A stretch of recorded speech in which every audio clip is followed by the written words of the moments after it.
يا جماعة يا أولياء أمور يا عظماء، مين فينا مش بيحلم يربي ولاده صح؟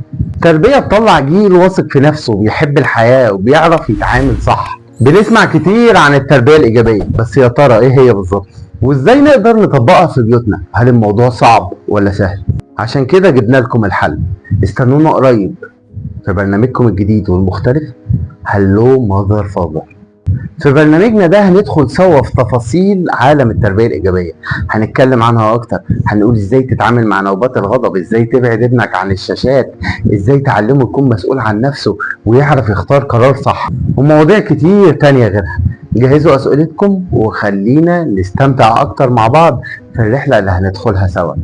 مستني أكيد آرائكم عشان هي دي اللي هنعتمد عليها في ان احنا نتكلم ونحدد المواضيع اللي هنتكلم فيها. واوعدكم ان كل حلقة هتشقلب مفاهيم كتير للتربية عندكم وتخليكم تشوفوها بمنظور جديد خالص.